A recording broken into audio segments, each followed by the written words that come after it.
I'm Adora Onwufor, and with the new year upon us, I'm excited to celebrate those Calgarians living their most creative lives along whatever avenue they're fueled to follow.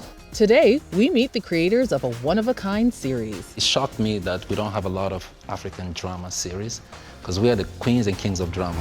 And there's a different kind of Chinook on the forecast. We're trying to make January the hottest month of the year.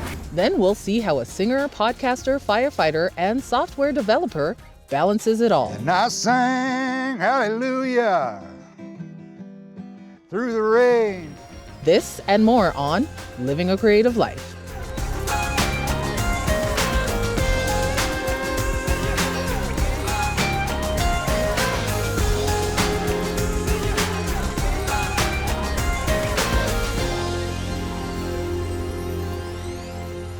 So, my holiday/quarantine, I tested positive for COVID-19.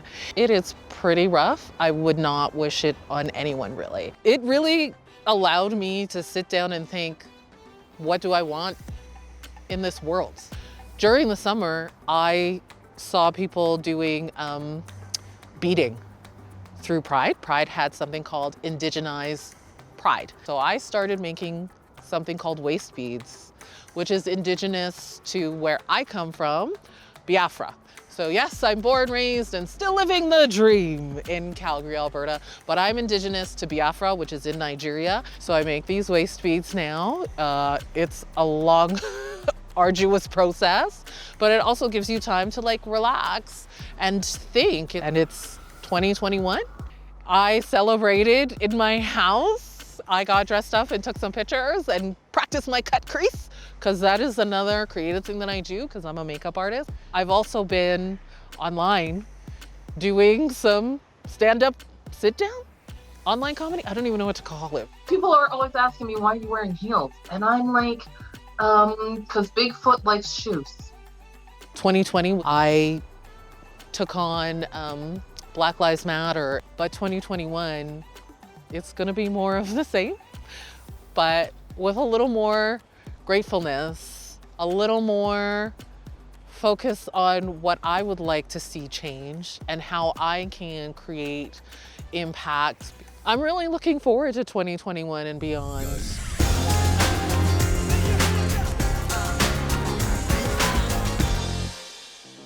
Taking a look at the socials, Tammy Watt Artist honors the original occupants of Treaty 7 territory with mixed media on Birch Panel.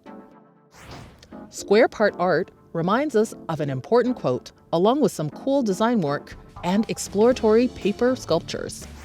And Connor Gottfried posts Timeless, a large acrylic over 4 canvases that present a lovingly retro sci-fi homage. And let's catch up with Lanre Ajayi to see what's on the latest episode of the web series My City Speaks to Me. On this episode of My City Speaks to Me, I get to explore the cultural cuisine of Eritrean and Ethiopian people here in Calgary.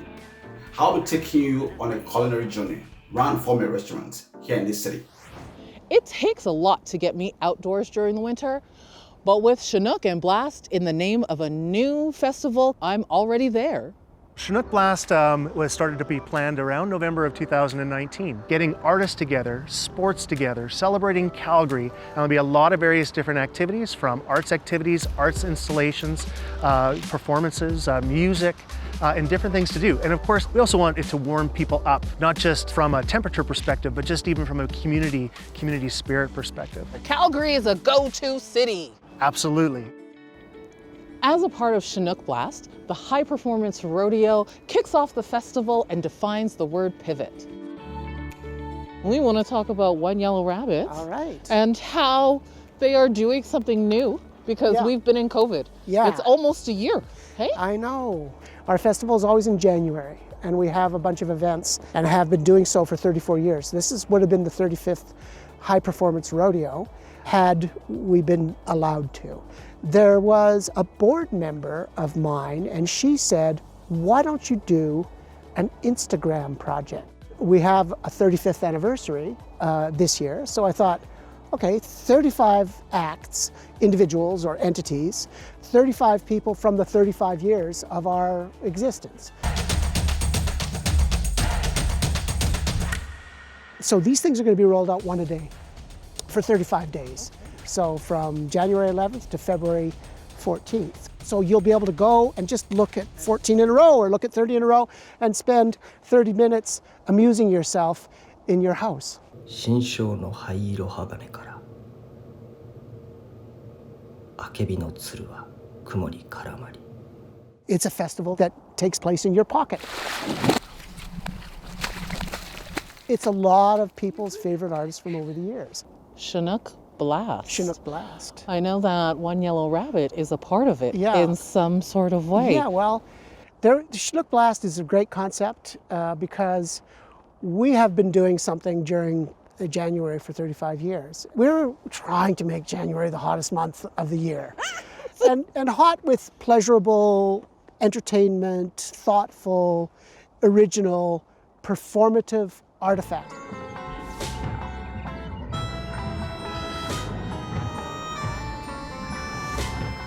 Talked about living a creative life, because that's what this thing's about, right? Well, living a creative life is near and dear to our hearts, being the incredible creative innovators that you and I are. But living a creative life is something that has been forced on every single human right now during this pandemic.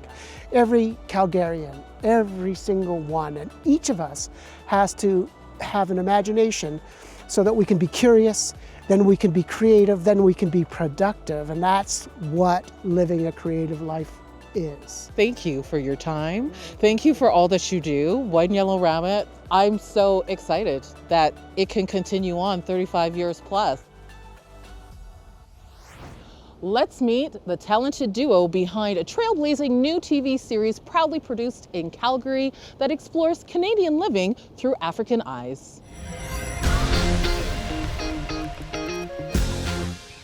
48, take 2, marker. So you're from Africa? I always wanted to go there. The men over there are so assertive. Congo. And yes, we are. The story is about a young woman that has to choose between her family and her happiness. She wants to leave, but then the family, African families, marriage is everything, so they can pressure you to stay in something that maybe, it's not healthy for you. So there's those two worlds that, we are navigating, the family, loyalty, and also the personal happiness. So the filming is 60% done, so we still have some scenes that we have to pick up. What prompted you to take on the African family? Honestly, there's not a lot of content in this, category. We don't have a lot of African produced drama, series, whether it's in Canada or just, a lot of other places as well. So there's a huge market for Nigerians and Africans in the diaspora who are yearning for contents, quality contents that look like them. So we intend to, start from here and then begin to look for, collaborate with other people to take it to everywhere that we need to go across the world. It shocked me that we don't have a lot of African drama series, because we are the queens and kings of drama. Like, if you've been in an African home, you know what kind of drama goes there. So what made you say, Sylvester, let's do this? So in 2015, when I decided I wanted to go into the movie industry, I went out, tried to sign up with an agent right here in Calgary, but there weren't any roles for me. And I went back to Nigeria to go produce my first, 2 short films, which I also acted in. It was important for me to do this because I was tired of going back and forth between Canada and Nigeria. I'm an immigrant of 7 years plus, and one of the things I've had to do that makes it possible for Sylvester and I, even though I can't speak for him fully, but I'm also an entrepreneur, and that helps me, and that's where this funding is coming from, because this is a self-funded project. And I found out, Sylvester had done documentary, he had gotten grants, and I was just like, oh my God, my eyes, lit up, and I was just like, this is it, like, this is the person I want to work with.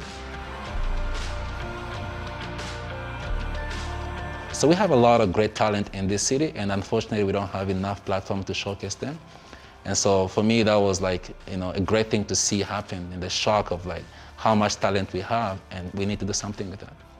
The actual shock that, for me personally, I felt was to see the impact that this was having on the community, like people getting in touch with us saying, you have no idea what this means for me. We had one actress who said she went to school, she did all the things that they asked her to do. All she's received ever since was no, no, no, no. And then finally when she came here, we said, well, you have talent. You're welcome here, we'll work with you. And she was so emotional. It's so beyond what me and Buki thought we were doing. To see people reaching out, people saying, oh my God, I never knew this was possible in Calgary. I never knew this can be done here. And that for me just feels, it just makes us know that, you know, this was worth it.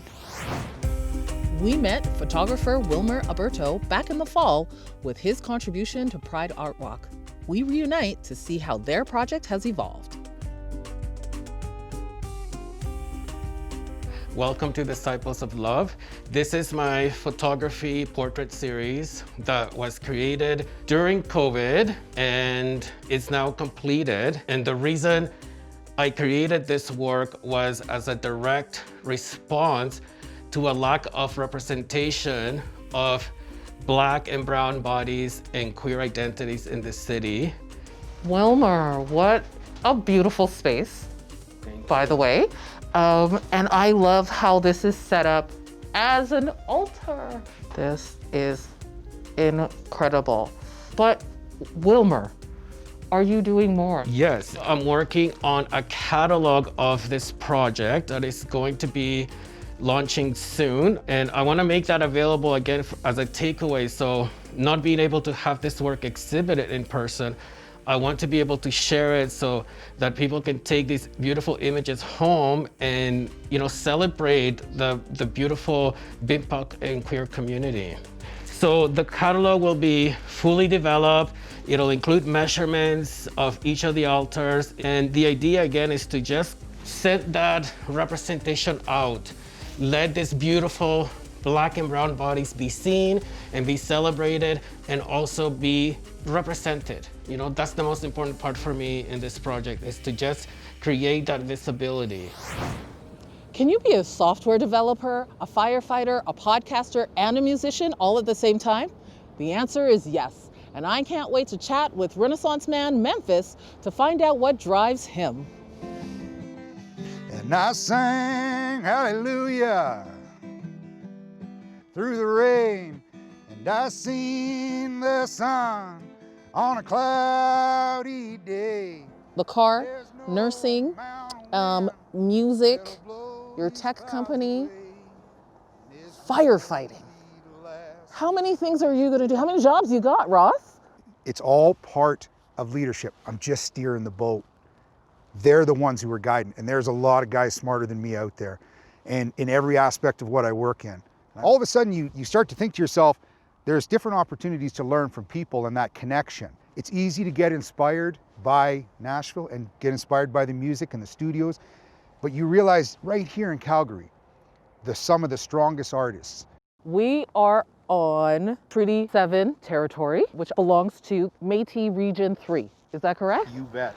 So what does this land and being Métis mean to you? I started with a very good friend of mine who's a representative here. It's called the Squeaky Wheel Podcast, and it's conversation from a Métis perspective. This was one of the tools we wanted to use, connecting youth, connecting elders in a way that people could be a part of a conversation. Everybody's got a great story. Where did that desire to not necessarily start comedy, but the Métis aspect of your comedy?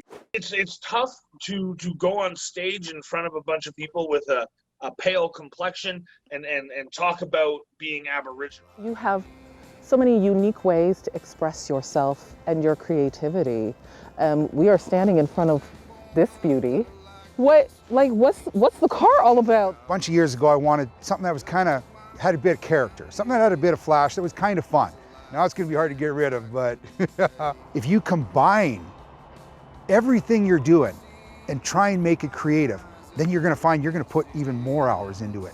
So if you take a little bit of that creativity and put into each one of your things, and it's about something that you're passionate about, carry that to the next thing and realize it's a lot easier to live passionately about things you want to do and then it just gets easy. We may start a project. Whoever you are, you may start a project. And if that project starts with your group, realize that the advantage of what you're creating, you're going to get some appreciation for that.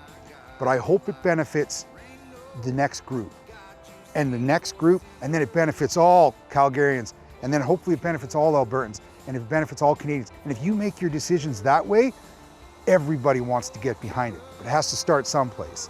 But if you don't get it started, and if you don't use your creativity in all the different ways, then you're not doing yourself the service. You need to be the one who's also being a part of that and bring people along for the ride, because it's a hell of a journey. If I was to just play something for you and ask you just to sing a little bit of that along, would you be willing to do that for me? Because I learned a long time ago, I want to be where people dance. I am willing to do this with you, Ross. I just want to let you know I'm really a dancer, so the dancing part is going to be better than the singing part. Did you remember Leonard Cohen's, all you got to do to help me on this one is you say hallelujah.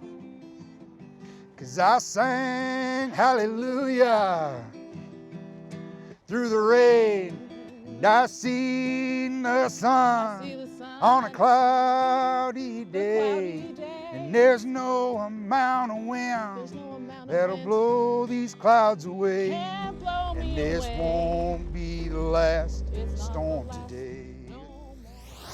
If you have a project, story, or example of living creatively, please share at submissions@calgaryartsdevelopment.com or with the hashtag YYCLCL.